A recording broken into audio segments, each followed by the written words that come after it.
When I was 19, Carter coaxed me into tasting the forbidden fruit. 6 years later, he used the same coaxing voice to cradle a young, delicate intern on his lap.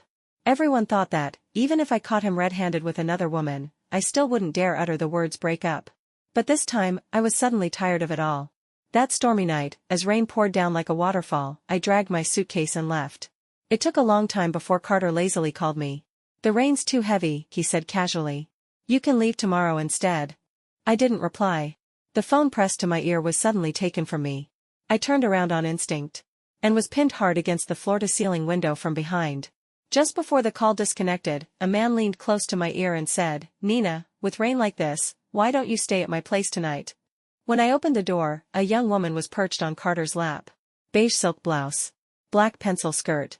The usual intern disguised as secretary outfit, meant to look professional but worn with girlish awkwardness. The moment she saw me, she flushed red with embarrassment and tried to climb off him. But Carter simply lifted his eyes and glanced at me indifferently. His arms only tightening around her. "Don't be afraid. I'm here." That handsome, rakish face, but the voice he used to soothe her was gentle and soft. In that moment, I suddenly remembered myself at 19. He had used that same tone to coax me. To kiss him. To hug him. To follow him into a hotel room. To not be scared. To hand myself over to him completely. And now, he was whispering the same sweet lies. Only this time, to a younger girl. I couldn't help but laugh. Carter smelled faintly of alcohol. His eyes shimmered with a drunken haze. "Nina, what's so funny?" he asked. I slowly reined in my smile. And spoke softly. "Carter, let's end it here." I didn't wait for him to respond. Didn't bother with the awkward silence that fell over the room. I simply slipped off the plain silver ring I'd worn on my middle finger for the past 5 years. And placed it gently on the coffee table in front of him. Then I turned and walked out. Carter didn't say a word. He didn't get up. He didn't chase after me. We had been together for 5 years.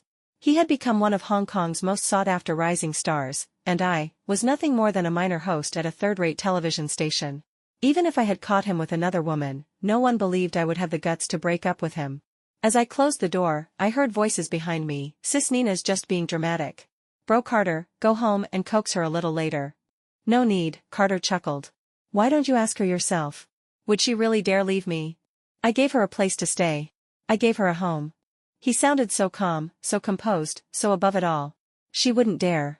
And even if she did, she'd never be willing. I stood at the door, gripping the handle. Back straight, head held high.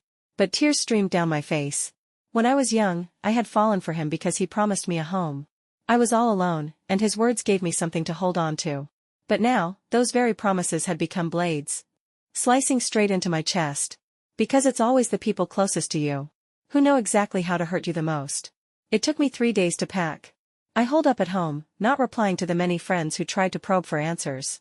My heart was like still water as I carefully boxed up everything that belonged to me. On the night I was finally ready to leave, I walked through the apartment one last time, making sure I hadn't even left a single strand of hair behind. Only then did I call for a moving truck. As the movers drove away with all my belongings, the sky over Hong Kong cracked open into a thunderstorm. Thunderstorms have always been my greatest fear. When I was a child, it was during a night like this that I lost both my parents. Every time it rained like this after that, Carter would stay with me. I used to rely on him so deeply. But not anymore. The taxi rolled forward through the torrential rain. Water streamed down the window like a curtain. I was staring blankly when the car suddenly stalled. Jerked to a stop. A second later, the car behind us rear-ended us. Fortunately, it wasn't serious. Still shaken, I turned around. Through the sheets of rain, I saw a Rolls-Royce with double license plates. Standing quietly, like a ship anchored in a storm. The taxi driver opened his mouth to curse, but snapped it shut just as quickly. A black umbrella unfurled. A man in a sleek black suit stepped out, his polished shoes sinking into the rain-slicked pavement. He walked straight toward our car. The umbrella shielded the downpour, revealing a sharp, chiseled face beneath. I stared at him in disbelief. My eyes widened. "Mr. Hofer?" Dominic Hofer looked at me expressionlessly. But amusement slowly crept into his eyes. What a coincidence. The car rolled into the underground garage of Dominic's private residence. The moment the driver stepped out, Dominic lifted his hand, pinched my chin, and kissed me hard. I jerked back in shock, struggling to escape, pushing against him with all my strength. But Dominic merely seized my wrists and held me in place. His voice was icy. "Back then, when you helped set that trap for me, did it ever cross your mind that one day you'd end up here?" Pain shot through my wrists. I had no words, my breath trembled as I could only murmur weakly, "I'm sorry, Dominic, I'm sorry."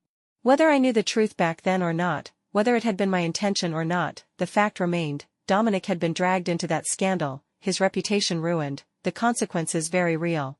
"Don't brush me off with apologies." His voice was low, sharp. "Nina, I didn't so much as lay a finger on you that night. Yet you walked away with the accusation of attempted rape pinned on me. So tell me, why don't we make that accusation true tonight?" He lifted his thumb and wiped the moisture from the corner of my lips. My face drained of all color. I stared at him in dread. "Mr. Hofer. Don't try to soften my heart." He slowly pulled down my shoulder strap, his movements unhurried, almost cruel. "You know very well, I'm hard-faced and even harder-hearted." I squeezed my eyes shut in despair. That half-month scandal had nearly destroyed him. His name had been tied to the word rapist. Even though the matter had been buried and never spoken of again, the damage was done. He had lost a major project because of it, and the project had ultimately landed in Carter's hands. Even if the entire incident had been a coincidence or a misunderstanding, Dominic was not a man who would believe that. Nor was he the kind of man who would swallow humiliation quietly. "Not here, please." My fingers trembled as I tugged lightly at his sleeve, hopeless and shaking. "Please, Dominic." Dominic gave a soft, unhurried laugh. "Save those words for the bedroom, For the past year, Carter and I had barely shared a bed. I had almost forgotten what it felt like to be touched. Dominic hadn't even fully entered me yet, and the pain made me strike at him instinctively. I even bit his arm. "Dominic, please, just leave for a moment." My whole body shook uncontrollably. Sweat gathered at my hairline, dripping down in cold layers. But Dominic didn't look much better. His jaw was clenched tight, his Adam's apple bobbing violently as he swallowed. His voice was hoarse. "Looks like your man never satisfied you, Nina. Don't mention him." I lowered my eyes. "Carter and I have already broken up. We have nothing to do with each other." Dominic suddenly looked at me. Really looked. And in the next second, the man who had been refusing to budge finally withdrew. His retreat made me gasp with relief. My tightened fingers loosened subconsciously from his arm. But then, Dominic's hand closed around my waist. A sudden, explosive force crashed into me. Like a volcano erupting against molten lava. My nails sank into his skin, my voice shattered under the impact. Outside, rain pounded relentlessly against the city. The deafening storm drowned out every intimate sound within the room. By dawn, the rain still hadn't stopped. Dominic carried my drenched body to the floor-to-ceiling window. Just then, my phone rang, again and again, refusing to stop. It was Carter. My fingers trembled as I answered. "You moved out?" His tone carried no emotion. My fingertips touched the cold glass as I whispered, "Yes." "When?" "The rain is too heavy. You should have left tomorrow." His voice was careless, almost mocking. Before I could reply, the phone was snatched from my ear again. I turned back on instinct. Dominic had already pinned me firmly against the window. He glanced at the lit screen, brought his lips to my ear, and ended the call. "With rain like this? Nina, why don't you stay at my place tonight?" I shook my head. My soaked hair stuck to my back. Black against white, the contrast violently stark. Dominic lowered his head and kissed the side of my neck. Again. I didn't refuse. I only whispered, "Can we call it even, after this?" Dominic's eyes suddenly frosted over. His smile faded into something cold, cutting. He wrapped my wet hair around his fingers, loop after loop tightening. "You want us to be even? Fine." He tugged sharply, pulling me closer as his other hand lifted my chin. The night outside was dark. But his eyes were darker still, like something bottomless. "Then let me make that accusation real, Nina. Only then will we be even." A sharp tingling raced across my scalp. Dominic hadn't even used real force. And truthfully, in the 2 times before tonight, I could feel that he had been holding back. If he hadn't, I probably would have been torn apart by now. After all, our physical differences were too vast. If he had truly wanted to vent his anger, to make that accusation real, then the one to suffer would only be me. Perhaps because we had just crossed the most intimate threshold between man and woman, something had subtly shifted between us. The air felt different. Strangely, I didn't feel that much fear. I just tilted my face up and looked at him. Even, smiled a little. "Dominic, then go ahead and make it real," I said. "But just one thing." I rose on tiptoe and kissed the corner of his lips. "I don't want to get hurt. After all, my job still required me to appear on camera." Maybe that was the first time I had ever actively tried to please him.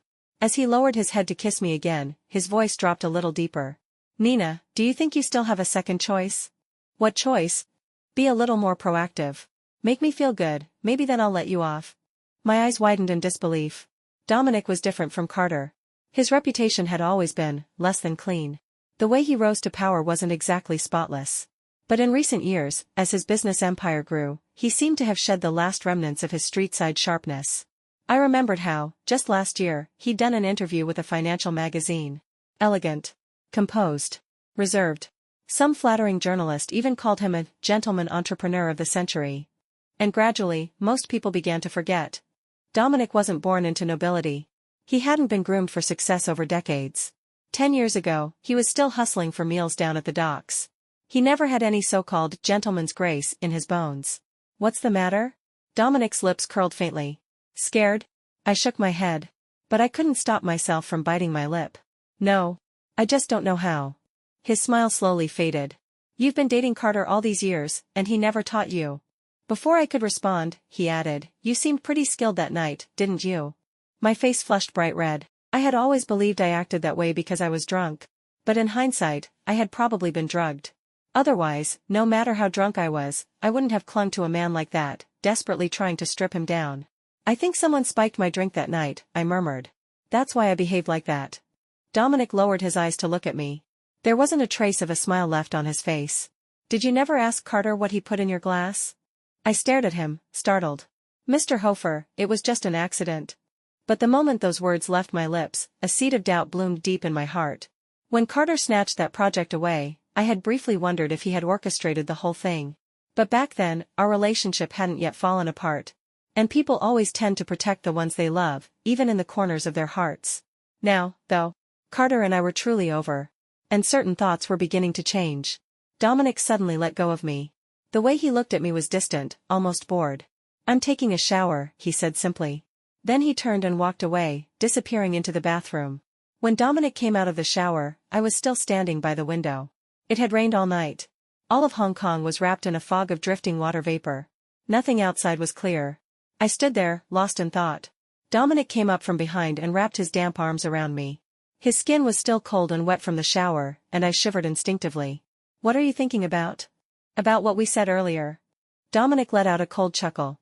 You'd do better thinking about how to make me go easy on you. Dominic, I'm really not in the mood. But before I could finish, he tilted my face up and kissed me, fiercely. You're still thinking about another man, even in front of me. Do you think I was too nice to you the last 2 times? His kiss deepened. But in his eyes, there was a blizzard, ice and fury. Suddenly, I was afraid. This Dominic was not the same man I'd faced earlier. In his gaze, I saw no more restraint, no more mercy. If we did this again, he would not go easy on me. Dominic. My survival instinct overrode my pride. I let go of all self-respect and clung to him. It was said that Dominic's rise had come from being ruthless, a man who didn't care whether he lived or died. That was how a powerful backer noticed him, how he soared to the top. A man like him wouldn't value human life too much. As I kissed him back, my arm slid around his neck. You said earlier that I should take the initiative. I don't know how. But I can learn. Will you teach me, Dominic? I promise I'll learn carefully. The long kiss ended. Dominic gave a low chuckle. All right. When I straddled his firm waist, my face was already burning with embarrassment. But Dominic reached up and brushed all the long hair falling over my chest behind my back. I bit my lip hard, instinctively trying to hide my chest with my arms. Only for him to seize my wrists. Dominic. I looked at him. Tears were already pooling in my eyes. But he didn't waver. Nina, his voice was cold as ever, we've already done everything. There's no need to act shy and coy now. Besides, it's raining hard outside. You can be a little louder. I shook my head, crying. I can't. Dominic, please, don't force me. I really can't. I lowered my head. Tears fell one by one onto his chest. I was afraid he'd get angry. I reached up, trying to wipe them away. But he only held my wrists tighter. Dominic said nothing. He just stared at the woman sitting silently on top of him, tears slipping down her cheeks. She wasn't stunningly beautiful. Her frame was far too slender. Her personality wasn't exactly pleasant either. Eyes reddening at the slightest provocation, tears falling without warning. Anytime he said something remotely harsh, she acted like she'd been frightened out of her wits, as if he could kill her at any moment. And then there was the matter of her just having broken up with a man she'd dated for 6 years. Dominic frowned slightly. He had never imagined himself getting involved with a woman like her. But the ridiculous truth was, ever since the attempted rape incident, he couldn't stop thinking about that night. He remembered her tearing at his clothes, straddling him. He remembered holding her wrists down, her wide, teary eyes staring up at him as she whimpered beneath him. He had been accused of being aroused by her. But over the years, how many women had tried to throw themselves at him? Countless. Many had stripped down and climbed into his lap without shame. And yet, he had never once reacted the way he had to Nina. He even found himself regretting not finishing what had started that night. He could have just gone with it, let the accusation become truth. And that made him feel like a monster. He had someone shadowing Nina and Carter around the clock. The moment she left Carter's place, he followed her like a stalker, trailing her car and taking her away. At the time, he told himself it was for revenge. He blamed it on the resentment he hadn't yet let go of. But in truth, despite claiming he wanted revenge, he couldn't help but care about how she felt. About whether she was in pain. Even the last 2 times they were together. He hadn't completely let himself go. He'd held back. Even so, Nina still looked as if she'd suffered the greatest injustice. And just moments ago, she was still defending that bastard Carter. Honestly, he had wanted to throw her straight out into the storm. And let the cold rain snap her back to reality. But in the end, he had only gone into the bathroom. And taken a cold shower himself. Dominic despised this side of himself. He'd always believed, a real man should never let a woman get under his skin. He told himself, this time, he wouldn't soften again. But the moment Nina lowered her head and started crying, his heart softened all over again. He lifted his hand. The rough pad of his finger touched Nina's lips. She was small, delicate. But those full, petal-pink lips of hers. They were soft and plump, addictive to kiss. More than sleeping with her, he found he liked kissing her. Liked making her cry. Liked making her dirty. Why are you crying? Dominic pinched my chin. I had no choice but to lift my face. And more tears fell, one after another. I only said a few words, he muttered. You haven't even done anything yet. Are you trying to make people think I actually raped you? I'm sorry, I stared at him blankly, but my tears just wouldn't stop. Enough. Dominic suddenly sat up. He lifted me off his lap, wrapped a blanket around me casually. If you stop crying now, we'll go to sleep. I couldn't believe it. I just sat there, wide-eyed and dazed, tears still clinging to my lashes. Dominic smirked. What's wrong? Don't want to sleep? I shook my head hard and quickly closed my eyes. He lifted the covers and lay down. I instinctively curled up, trying to scoot away. But Dominic pulled me straight into his arms. Nina. Sleep quietly. Don't squirm, or if you light the fire, you'll have to put it out yourself. Got it. I lay stiffly still, not daring to move a muscle. It wasn't until I felt Dominic's breathing calm that I carefully, cautiously shifted my aching body. Just as I started to slip out of his embrace, Dominic rolled over and pinned me down again. Nina, I told you not to tempt me. I wasn't. If I say you were, then you were. In the darkness, Dominic lowered his head and kissed me. He really liked kissing. And this time, the kiss felt even longer, even deeper. By the time it finally ended, I suddenly realized. Somehow, we had become fully entangled again. And this time felt completely different. A flicker of fear rose in my chest. I gripped his arm tightly. Dominic was too deep. Too intense. My whole body trembled uncontrollably. His strong, muscular arms braced on either side of me as he leaned down, his breath brushing against my ear. Nina, has he ever been here before? No. It was like something exploded in my head. Tears surged uncontrollably. I couldn't tell whether they were from physical pleasure or fear of an experience I had never known before. My fingers, clutching his arms, lost all strength. I felt like Hong Kong, drenched in the relentless downpour outside. On the verge of collapsing under the force of the storm. Rain roared outside. Inside the dim room, Dominic suddenly grabbed my hand and pressed it to his abdomen. His tight muscles were slick with sweat. Nina. His voice was hoarse and low, yet tinged with deep satisfaction. Look at you. You're fiercer than the storm outside. I was completely dazed, like a tiny boat tossed on a wild, stormy sea. I couldn't make sense of his words. All I knew was, my fragile little boat was about to shatter into pieces. That rain outside didn't soak me. But you've managed to drench me from head to toe. Nina, tell me, how are you going to make it up to me? When I woke again, the storm had passed. The sky had cleared. Dominic wasn't in the room. I walked into the bathroom and soaked in the tub for a long time. But my mind remained a mess. When I got out, I plugged in my phone and turned it back on. A flood of missed calls and texts poured in. A few were from Carter. I didn't call him back. I just deleted all his contact information. I had taken time off from work, so I didn't need to return to the station immediately. The movers had already delivered all my belongings to the new apartment I'd rented. Barely 20 square meters, with a monthly rent close to $20,000. It was a steep cost for me. Thankfully, over the years, Carter had been generous, and I had saved a fair amount of money. At least I didn't have to worry about daily expenses for now. The only problem left was Dominic. But when I went downstairs, he was nowhere to be found. After eating in the dining room, I cautiously mentioned I'd like to leave.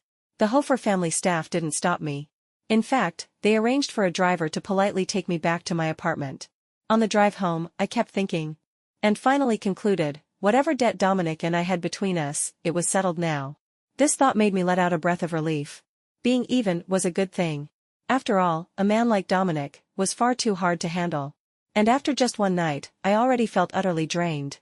If I had to face him every night, I might not survive. The new apartment wasn't big, and I didn't have much luggage. By midday, everything was unpacked and in place. It was a small one-bedroom layout, but perfect for living alone. It couldn't compare to Carter's luxurious penthouse, but as I lay on my modest bed, I finally felt at peace. The afternoon sun was warm. At some point, I drifted off to sleep. In my dream, I was 19 again. Carter was coaxing me in a hotel room. We tasted the forbidden fruit for the first time. Afterward, I cried nonstop. From pain, and from fear. He held me tightly and slid a simple silver ring onto my middle finger. "Nina, once you graduate, we'll get married." Tears fell even in my sleep.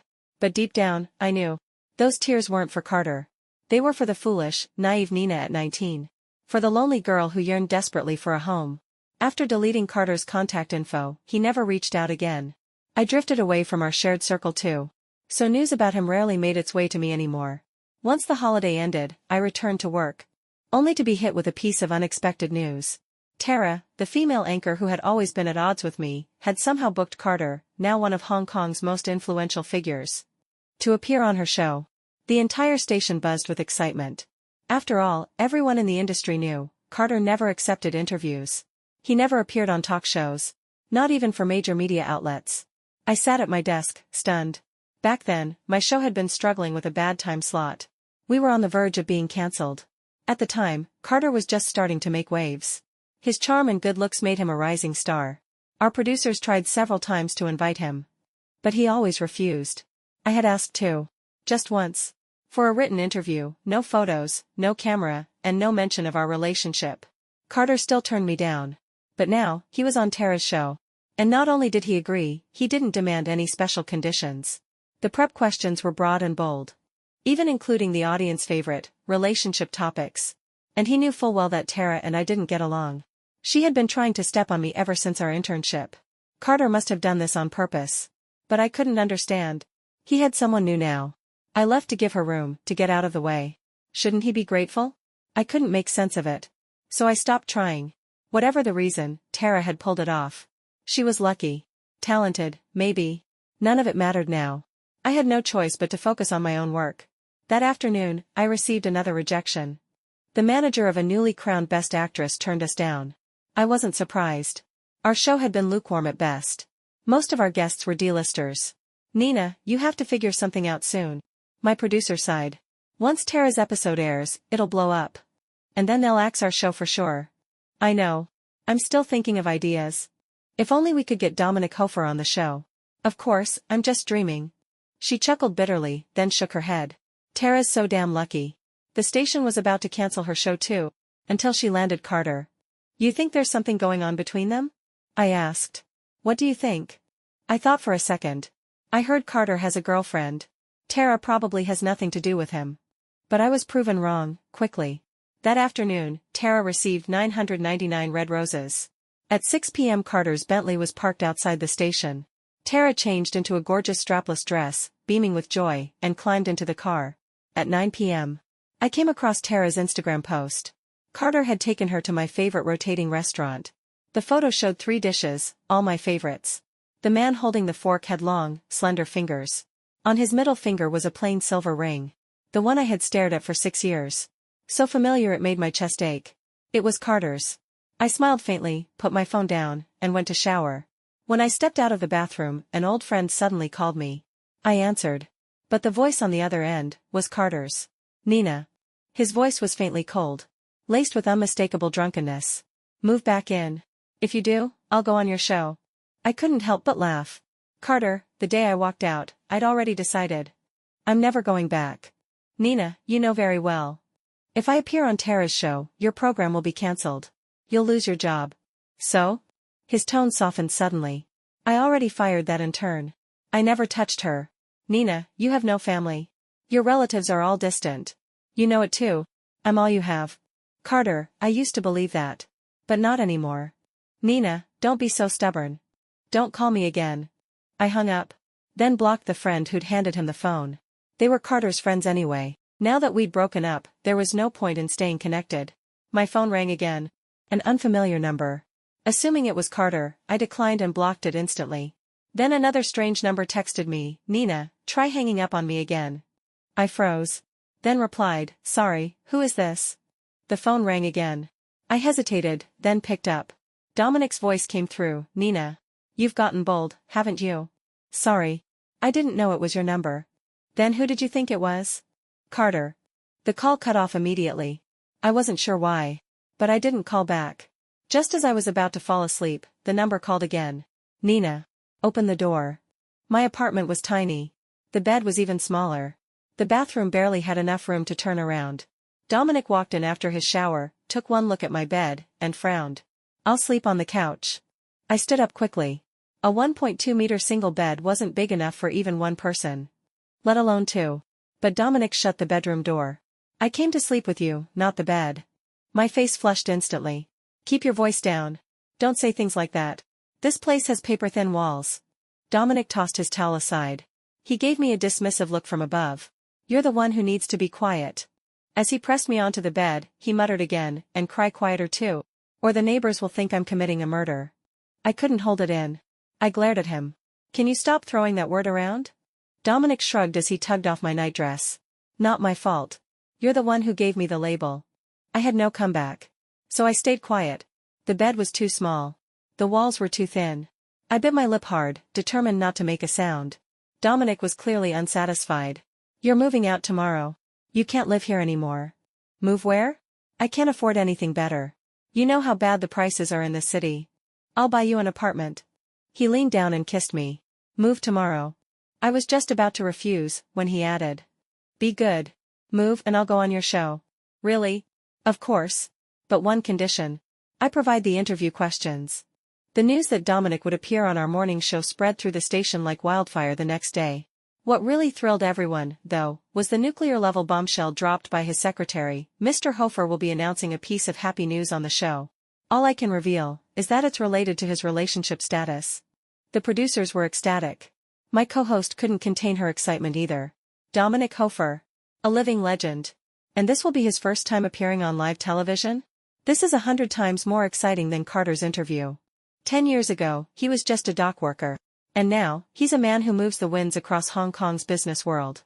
Who wouldn't be curious about a man like that? After the buzz faded, I made myself a coffee and sat at my desk, staring into space. Dominic's announcement on the show, if I had to guess, it would be about his marriage. But who would he marry? In Hong Kong, more than a few socialites were eyeing him.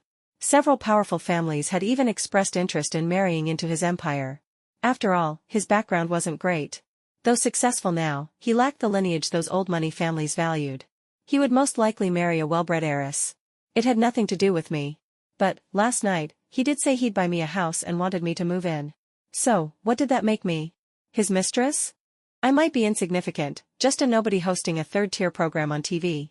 But even so, I'd never agree to be anyone's mistress. Even if that person was Dominic. Even if being with him meant instant success. I didn't move into the apartment Dominic bought for me. Instead, the next day, I submitted my resignation. Refusing Dominic meant the show would fall through. Once again, I'd lost to Tara. Instead of waiting to be cut, I decided to walk away first. But the station director looked at me with a strange expression. Nina, you really can't resign right now. Why not? Because Carter wants to appear on your show too. He cancelled on Tara. And now wants to be on the same episode, with Dominic. I stood there in complete shock. Had Carter lost his mind? Or was there something wrong with my ears? Nina, Dominic already confirmed. And Carter also said, he has a piece of relationship news to announce. If this goes public, the entire city will explode. Nina, this is your big break. You're about to become famous overnight. Forget the resignation, take it back and get ready. The director shoved my letter back at me. Start preparing right away. Filming begins tomorrow. I want you at your best. On the way back to my office, I ran into Tara. Her makeup was smudged, eyes red and swollen. She had clearly just been crying. The moment she saw me, she gritted her teeth so hard I thought she'd crack them. Nina, you bitch. It's all your fault. You ruined everything. Carter was your boyfriend. And yet you let him humiliate me like that? What kind of vicious woman are you? She suddenly lost it. Snatched up a flower pot and hurled it at me. I was wearing heels, barely dodged it, and almost tripped on the carpet. I could only shield my head, helpless. But the flower pot never hit me. Dominic had appeared out of nowhere. He stepped in front of me. The pot smashed against his forehead. Blood immediately began to flow. The entire office descended into chaos. Tara was dragged away by security. Someone called for an ambulance. I sat on the floor in a daze, holding my hands to Dominic's wound. Blood oozed through my fingers, warm, sticky. My mind finally began to come back online. Dominic, I whispered his name. Then the tears came, unstoppable. Maybe it was because I was crying so hard. Dominic forced a smile, despite the pain. Nina, why are you crying again? Don't talk, I choked. You're bleeding. He arched a brow teasingly. So I'm bleeding, and you're the one crying? I had no answer. I could only sob as I looked at his blood-stained face. Dominic was rushed to the ER to get stitches. I sat on the bench outside, dazed. When they finally wheeled him into a room, a nurse called me over. He now had gauze on his forehead, bandages wrapped around his head. That tall, powerful man. Now lay there looking pale and weak. Does it hurt? I asked softly, blinking back tears. Do you want some water? Dominic nodded, then shook his head. He motioned for me to sit. Sit here. I obediently sat beside him. Nina, give me a kiss. Huh? Come here. Kiss me. Dominic, you're still hurt. It's just my forehead. I'll get you some water.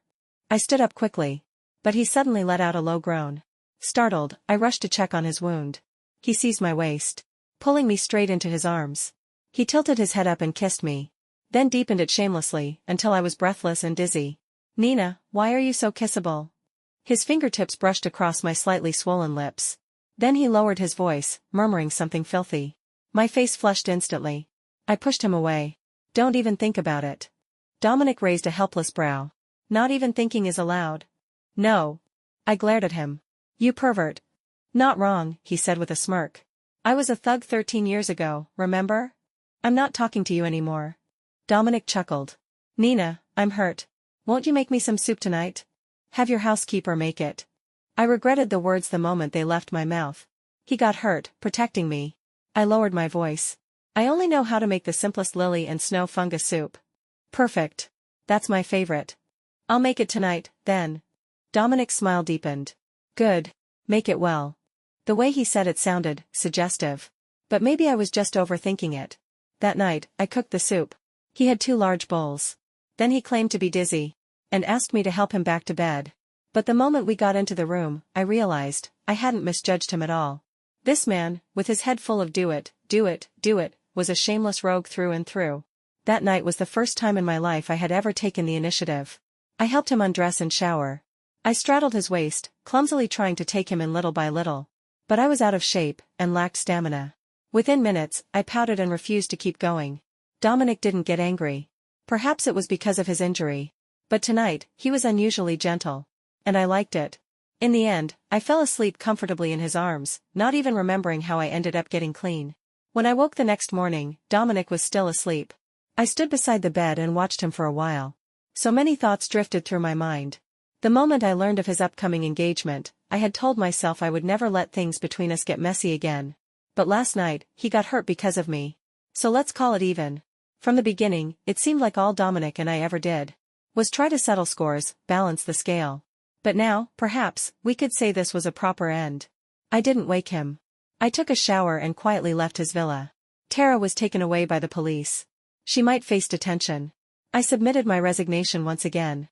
On my way out of the station, I ran into Carter. Nina, he called out to me. He stood under the brilliant summer sunlight, still as handsome and dashing as ever, but he was no longer the man I used to love. You're quitting? Didn't you love this job? I did. I truly did. But at this point, I was exhausted. No connections. No willingness to play dirty.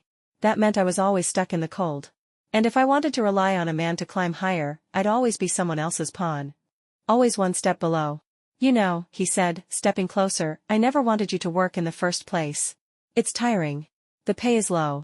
Wouldn't it be better to just be a full-time wife? I told you this back when I first started making money. I don't want my wife working herself to death out there. Now that you've quit, come home with me, Nina. I'll take care of you from now on. He naturally reached out and held my hand. As if nothing had ever happened. As if there had been no intern, no other women. As if we had never even broken up. The sun grew blinding. I narrowed my eyes slightly. How had the Carter in front of me changed so much? I pulled my hand away. Carter, we broke up a long time ago. Nina, all right. I get it. You were angry about what happened before. But it's been so long. Isn't it time to let it go? I'm not angry. I looked at him calmly. Carter, I'm serious. The smile on his face gradually faded. Nina, you're 25 now. Don't be so childish and stubborn. You have no job. Without me, how will you survive in Hong Kong? When I didn't respond, he softened his voice. Didn't you always say you wanted to marry me? That you wanted a home? I've already prepared the wedding house. The hilltop villa we looked at on Lincoln Road. I had it decorated exactly the way you like. Let's make it our home, all right? Just as I was about to refuse, another voice cut in, not far behind me. So, Nina, you didn't want to move into the house I gave you? Because his villa is bigger than mine. Dominic leaned lazily against his car, a cigarette between his lips, looking utterly rogue and indifferent. But the bandage on his head was starting to stain with red again. I frowned instantly. You're still healing. You shouldn't be smoking. Dominic pulled the cigarette from his lips. But didn't put it out. But from what I remember, the largest hilltop villa on Lincoln Road is the one I bought. The one he bought isn't as big as mine. Nina, think carefully. Don't drop a watermelon for a sesame seed. Carter's face turned stone cold. Dominic, what are you implying? Isn't it obvious? Dominic replied coolly. He's giving my woman a house. Your woman? Carter clenched his jaw. When did she become your woman? Dominic just smiled. Didn't you hand her over to me back then? The expression on Carter's face changed dramatically. But Dominic didn't waste any more words. All the drinks Nina consumed that night. I've kept them preserved. They've already been sent to the police for analysis. If you're innocent, Mr. Gu, the law will clear your name. But if you really were behind it, neither the law nor I will let you get away with it. He stubbed out the cigarette. Just then, the police arrived. He didn't say another word. He walked past Carter, who now looked completely defeated, and came up to me. Nina, I've spent nearly 5 years trying to be a good man. Can I finally love you now? My eyes widened. The hot summer wind swept past us. And suddenly, a long-buried memory came rushing back. A girl who had just lost her parents in a shipwreck. A boy who lived off scraps, fighting for food at the docks. Two people who should never have crossed paths, intertwined by a single moment of fate. The girl, trembling and heartbroken, helped wipe blood from the boy's injured face. She stuck a cartoon band-aid from her backpack onto his forehead. The boy, half-conscious, clung to the hem of her white dress. The soft-hearted girl didn't leave. She held him, sitting on the dirty ground beside him. And when they parted, the boy, bruised and thin, looked up at her and asked, "What's your name? Can I find you again someday? Can I like you?" She stuffed her remaining band-aids and coins into his hand. Then smiled. "Only if you become a good person. I don't like boys who fight. And I won't let them like me either. If I become a good person, then I can like you. Of course." She waved at him with a bright smile. "Being liked is a really happy thing, you know. But I'm leaving now. I won't ever be back here again." She had lost her parents. She was going to live with relatives. To transfer schools. To start an entirely different life. She grew up and forgot that little memory. She met a handsome boy. Fell in love foolishly. Gave away her heart too easily. But across the long river of time, there was someone who never forgot her for even a single moment. No one knew what he had endured to get to where he was. No one knew how hard he tried, just to become a good man. But by the time he did, her heart already belonged to someone else. And still, he never turned to other women. Never tried to love someone new. Not until that night. Not until that accident. He, of all people, could see right through such a poor setup. A man like him had faced countless schemes. It didn't take much to figure out she had likely been drugged. But at that moment, only one thought consumed him: I can't let her get hurt. I can't let her suffer. So he swallowed his rage. He didn't retaliate against Carter. He waited. Until the man tailing her reported she was packing up to leave Carter's house. Until he saw, with his own eyes, her dragging her suitcase out the door. That was the moment he could no longer wait. No longer endure. He took her home. "It was you. That nearly forgotten memory, long buried in the haze of time, was slowly resurfacing, becoming clear again. But the man standing in front of me now, Dominic, so tall, composed, and sharp in his tailored suit, bore no resemblance to that buzz-cut boy with tattoos on his arms. Your tattoo? Had it removed ages ago, he said. Didn't have money back then, so it left scars. Dominic rolled up his sleeve for me to see. Sure enough, there were still faint scars on his forearm, evidence of what used to be ink. Nina, you still haven't answered me. His expression was unusually serious. Are you sure you're a good person now? I asked, half teasing. What kind of good guy behaves like you? Dominic frowned ever so slightly, then stepped forward, lowered his head, and kissed me. You're only obedient when I'm kissing you. In broad daylight, with people coming and going, I tried to push him away. But he suddenly pressed his hand to his bandaged head and groaned. Nina, my wound hurts. I froze in panic, not daring to move again. Satisfied, Dominic kissed me deeply for a long moment, then said in a soft voice, "Will you make me some soup?" You wish. Nina, why are your thoughts always so dirty? I was literally just asking for soup. Nothing else. He looked so absurdly serious, I couldn't help but question myself for a second. Was I really the one with the filthy mind? Really? I asked, squinting at him. Dominic nodded solemnly, utterly convincing. Still half suspicious, I got into the car with him. When we got home, I made him snow fungus and lily bulb soup.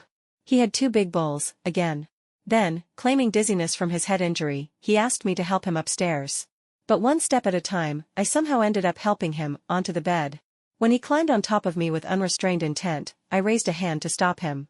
Dominic, that good news you said you'd announce on the show, what is it? There were things I needed to make clear. Even if I had begun to fall for him, even if we had shared some kind of childhood bond, I never wanted to be someone's mistress. Someone hidden away. If he was really going to marry someone else, then it was better to cut things off now. Before I got hurt too deeply. Dominic lay back, staring at me. He frowned. We're already doing this, and you're still thinking about that? I glanced down toward his lower half, then gulped nervously. But I was a woman of principles. And some questions needed clear answers. Are you going to tell me or not? If not, I'm leaving right now. Dominic grabbed my waist and flipped me back down onto the bed. What else could it be? I'm 28. Of course I'm thinking about marriage. With who? I asked.